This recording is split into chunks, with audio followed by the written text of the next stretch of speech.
Assalamualaikum warahmatullahi wabarakatuh.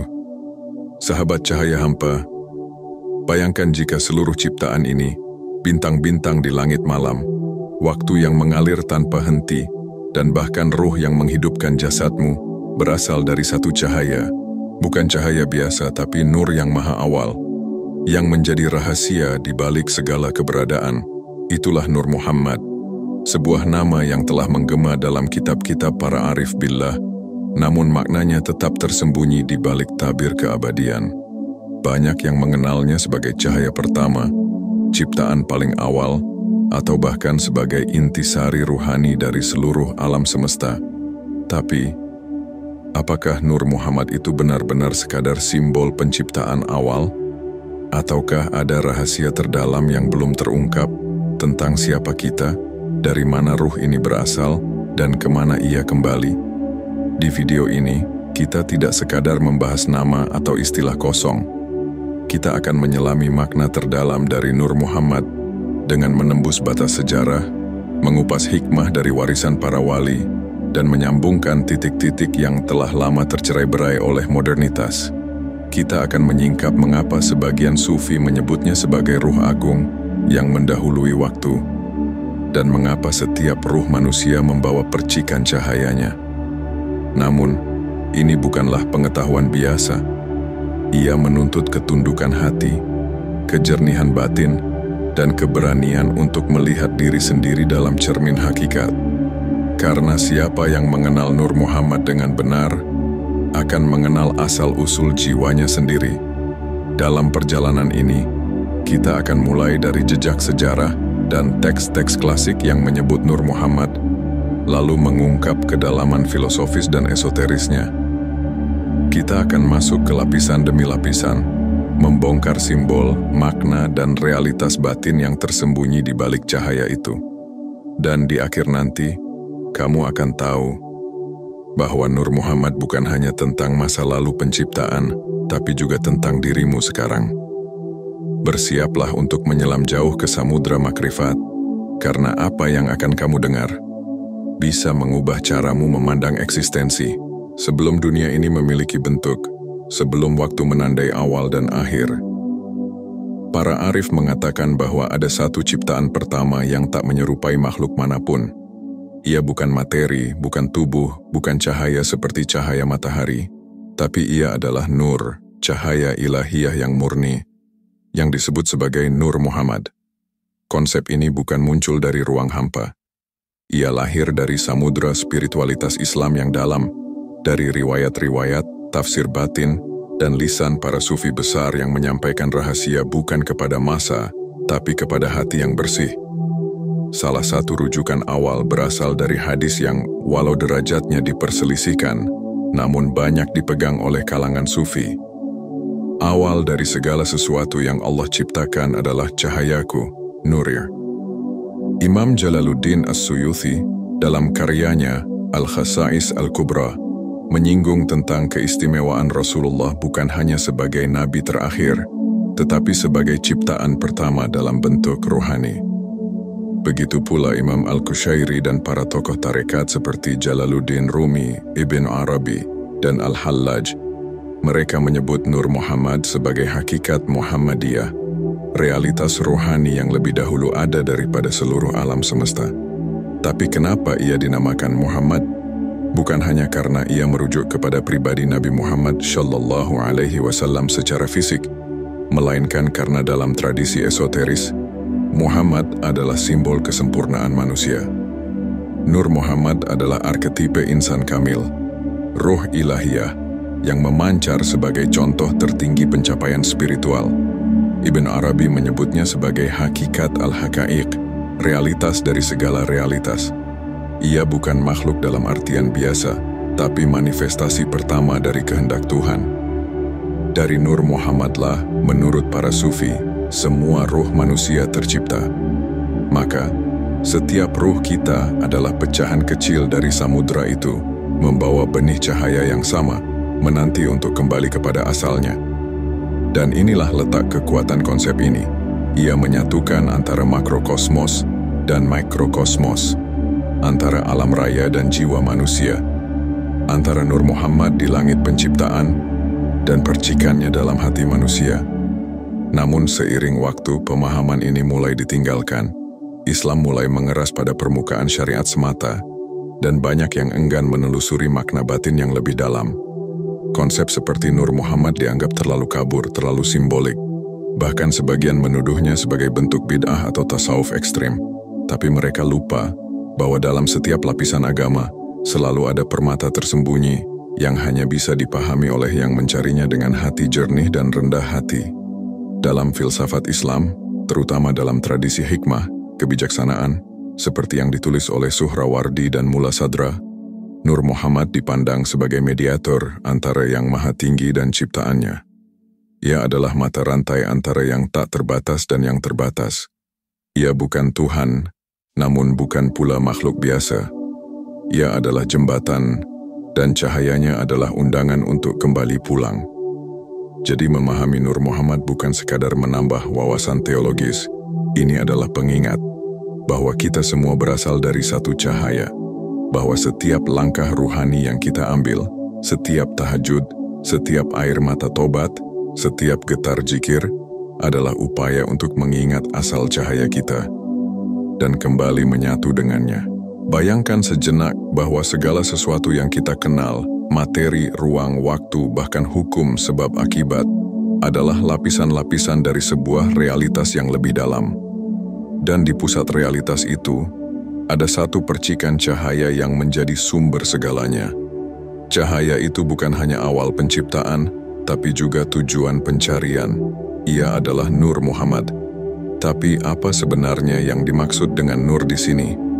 Dalam bahasa Arab, nur berarti cahaya. Namun dalam konteks ruhani, cahaya bukan hanya tentang terang atau gelap, tapi tentang kesadaran, pemahaman, dan kebenaran hakiki.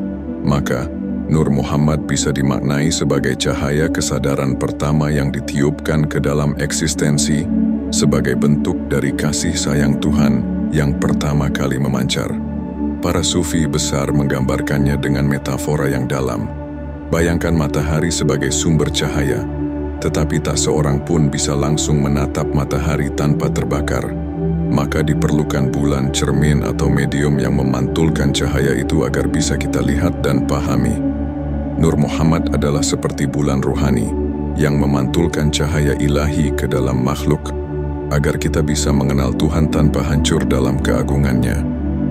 Imam Al-Ghazali dalam Mishkat Al-Anwar menyebut bahwa setiap cahaya di dunia ini hanyalah bayangan dari satu cahaya di atas segala cahaya, nurun ala nur. Dan para arif billah percaya bahwa Nur Muhammad adalah bentuk pertama dari pantulan cahaya Tuhan itu di ranah ruhani. Dan yang mengejutkan adalah, setiap manusia menyimpan percikan Nur Muhammad dalam dirinya sendiri. Itulah yang disebut dengan fitrah, kecenderungan alami untuk mengenal kebenaran. Karena sejatinya setiap ruh berasal dari samudra cahaya itu. Kita semua, dalam bentuk terdalam, adalah makhluk yang diciptakan dari cahaya yang sama. Maka, ketika seseorang menangis dalam doa, ketika hati bergetar karena zikir, ketika kita merasa pulang dalam kesunyian, itu bukan ilusi. Itu adalah suara ruh yang mengenali asalnya. Namun, kehidupan di dunia ini bagaikan kabut yang menutupi cermin jiwa. Nafsu, ego, ambisi, dan kelekatan pada dunia membuat cahaya itu redup. Sebagian orang tak lagi ingat dari mana mereka berasal. Mereka hidup hanya dengan tubuh, tapi ruhnya tertidur. Dalam tradisi tarekat, perjalanan spiritual adalah usaha membersihkan cermin jiwa, agar Nur Muhammad dalam diri bisa kembali bersinar. Karena siapa yang berhasil menyingkap cermin itu, akan mulai melihat dunia bukan dengan mata kepala, tapi dengan mata hati. Ibnu Arabi menyebut proses ini sebagai tajalli, penyingkapan Tuhan dalam bentuk demi bentuk. Dan Nur Muhammad adalah bentuk penyingkapan yang paling sempurna, paling lembut, paling mengandung cinta. Maka, mengenal Nur Muhammad bukanlah menyembah manusia, tetapi mengenal bagaimana Tuhan menampakkan sifat-sifatnya dalam bentuk yang bisa dipahami manusia. Coba renungkan, mengapa Nabi Muhammad dikenal sebagai rahmatan lil alamin, rahmat bagi seluruh alam? Karena hakikat dirinya bukan hanya sebagai utusan untuk manusia, tapi sebagai pantulan kasih ilahi untuk seluruh eksistensi. Ia membawa cahaya yang menghidupkan ruh, menyembuhkan batin, dan menunjukkan jalan pulang. Dalam setiap shalawat yang kita ucapkan, sebenarnya kita sedang memanggil cahaya itu, menghubungkan diri kita kembali ke asal mula rohani. Allahumma shalli ala Sayyidina Muhammad Nuril Anwar. Ya Allah, limpahkanlah salawat kepada Muhammad, cahaya segala cahaya. Maka memahami Nur Muhammad adalah seperti menelusuri kembali jejak kita yang hilang. Menyadari bahwa kita bukan hanya tubuh dan pikiran, tetapi cahaya yang menunggu untuk kembali bersinar. Dan ketika cahaya itu bersinar, dunia ini pun berubah. Kita telah menyelami cahaya awal penciptaan, namun perjalanan memahami Nur Muhammad belum selesai. Justru di balik kilau keagungannya, tersimpan lapisan-lapisan makna yang lebih misterius. Makna yang tak dapat dijangkau hanya dengan logika, tapi hanya bisa disentuh oleh hati yang terbuka. Salah satu kesalahpahaman terbesar tentang Nur Muhammad adalah anggapan bahwa ia hanya sekadar cahaya kenabian atau hanya berkaitan dengan Nabi Muhammad secara biologis. Padahal, para arif seperti Ibnu Arabi, Syaikh Abdul Karim Al-Jili, dan Imam Suhrawardi menjelaskan bahwa Nur Muhammad bukan semata-mata tentang individu, tetapi tentang realitas kosmik yang melampaui ruang dan waktu. Ia adalah logos ilahi, akal pertama, makhluk pertama yang menjadi perantara antara yang mutlak dan yang terbatas. Disinilah terjadi penyimpangan. Sebagian orang menganggap pembicaraan ini sebagai glorifikasi berlebihan, bahkan nyaris menyamai ketuhanan. Tapi para sufi tidak pernah menyamakan Nur Muhammad dengan Tuhan. Mereka memahaminya sebagai tajalli, penampakan pertama dari kehendak Tuhan, sebagai cahaya yang tidak menyinari dirinya sendiri, tapi menunjuk kepada sumbernya. Cahaya tidak pernah mengklaim keagungan, ia hanya mengarahkanmu kepada mataharinya. Dalam berbagai hikayat sufi, Nur Muhammad digambarkan sebagai bentuk ruhani yang berpindah dari nabi ke nabi, dari zaman ke zaman, sebelum akhirnya menjelma secara fisik dalam diri Nabi Muhammad. Ini bukan transmigrasi dalam arti reinkarnasi, melainkan transmisi kesadaran ilahiyah, sebuah perjalanan cahaya dari Adam, ke Nuh, ke Ibrahim, Musa, Isa, hingga puncaknya pada Rasul terakhir. Bayangkan seperti air sungai yang mengalir dari gunung. Ia melewati banyak tempat, banyak bentuk, tapi tetap berasal dari mata air yang sama. Nur Muhammad adalah air kesadaran itu, yang terus mengalir membawa rahmat, kebijaksanaan, dan petunjuk. Dan inilah sisi paling dalam. Sebagian sufi seperti Al-Hallaj bahkan mengatakan bahwa setiap pencari sejati memiliki akses batin menuju Nur Muhammad. Ia bukan eksklusif milik Nabi Muhammad dalam aspek zahir saja, tetapi sebagai jalan ruhani yang bisa dilalui siapapun yang mengikhlaskan hatinya. Maka saat seorang salik, pencari spiritual, menapaki maqamat, tingkatan ruhani, dalam tasawuf, pada hakikatnya ia sedang menyambungkan kembali benang ruhnya kepada nur itu. Namun, ada paradoks besar yang harus dipahami. Semakin dalam seseorang menyelami makna Nur Muhammad, semakin ia merasa bahwa cahaya itu adalah dirinya sendiri, tetapi bukan egonya, melainkan ruh murninya yang belum terkontaminasi dunia. Disinilah Ibnu Arabi menggetarkan hati para pembacanya dengan ucapan, "Man arafa nafsahu faqad arafa rabbahu." Barang siapa mengenal dirinya, sungguh ia akan mengenal Tuhannya. Tapi mengenal diri yang dimaksud bukan mengenal nama, usia, jabatan, atau keinginan. Itu semua hanya kulit. Mengenal diri di sini berarti mengenal asal ruh, mengenal cahaya yang pertama, mengenal Nur Muhammad dalam bentuk hakikat. Inilah kenapa banyak wali Allah menangis dalam munajatnya, bukan karena kesedihan dunia, tapi karena mereka merasa sangat jauh dari cahaya yang seharusnya menjadi pakaian ruhani mereka. Mereka rindu, mereka haus akan cahaya itu. Dan kerinduan mereka tak terobati oleh dunia, karena yang mereka cari bukan dunia. Dan mungkin kerinduan yang sama juga pernah menyelinap ke hatimu. Pernahkah kamu merasakan bahwa dunia ini terasa asing, meski kamu hidup di dalamnya? Pernahkah kamu menangis dalam diam tanpa tahu sebabnya? Mungkin itu bukan kesedihan duniawi, tapi panggilan dari Nur Muhammad dalam dirimu yang menunggu untuk dikenali, dibersihkan dan dipeluk kembali. Maka, mengenal Nur Muhammad bukanlah kajian akademis semata. Ia adalah peta ruhani untuk kembali pulang. Dan semakin kau pahami makna-makna tersembunyi di balik cahaya ini, semakin jelas arah kompas batinmu dalam menghadapi dunia. Lalu, bagaimana caranya membawa pemahaman agung tentang Nur Muhammad ini ke dalam hidup sehari-hari? Apakah cahaya setinggi itu hanya untuk para wali dan sufi besar? Ataukah sebenarnya setiap dari kita bisa mulai menyingkap cahayanya dari langkah-langkah kecil yang dilakukan dengan kesadaran dalam? Para guru ruhani mengatakan, barang siapa mengenal Nur Muhammad, maka ia akan mengenal ruhnya sendiri. Dan barang siapa mengenal ruhnya, maka dunia ini tak lagi membelenggunya. Artinya Nur Muhammad bukan sekadar objek pemahaman intelektual, tapi jalan hidup, sebuah cara menjalani hari-hari dengan kesadaran bahwa kita adalah makhluk ruhani yang sedang menempuh perjalanan kembali. 1. Zikir sebagai pemanggil cahaya. Zikir bukan hanya lantunan lisan, melainkan teknik purifikasi kesadaran. Zikir kepada Allah, terutama salawat kepada Nabi, adalah jembatan yang paling efektif untuk menyentuh Nur Muhammad dalam diri kita. Saat kita bersalawat, sejatinya kita sedang menyambungkan diri dengan asal cahaya kita. Cobalah amalan ringan tapi dalam. Allahumma shalli ala Sayyidina Muhammad, An-Nur al-Awwal. Ucapkan dengan hati. Rasakan tiap getaran namanya. Bayangkan cahayanya yang lembut masuk ke dalam jiwamu, menenangkan, menyucikan, menyadarkan. Jadikan salawat sebagai detak jantung ruhanimu, bukan sekadar ritual. 2. Menjaga kesucian. Hati cahaya tidak akan menetap di tempat yang keruh. Maka untuk menghadirkan Nur Muhammad dalam hidup, kita harus membersihkan cermin hati.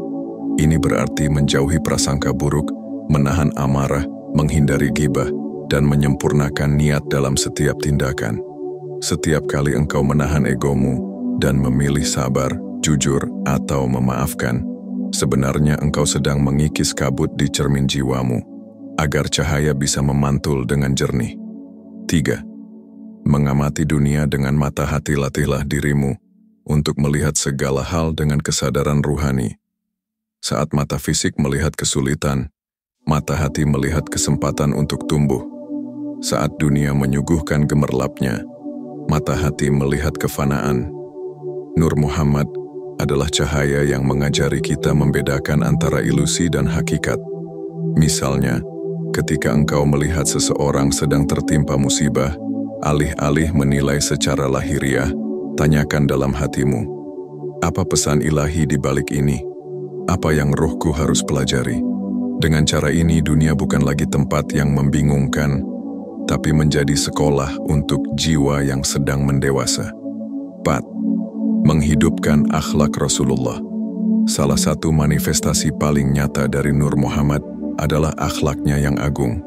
Maka salah satu bentuk pengaktifan cahaya ini dalam diri adalah dengan mencerminkan akhlak Nabi, lembut, jujur, penyayang, rendah hati, sabar, dan pemaaf.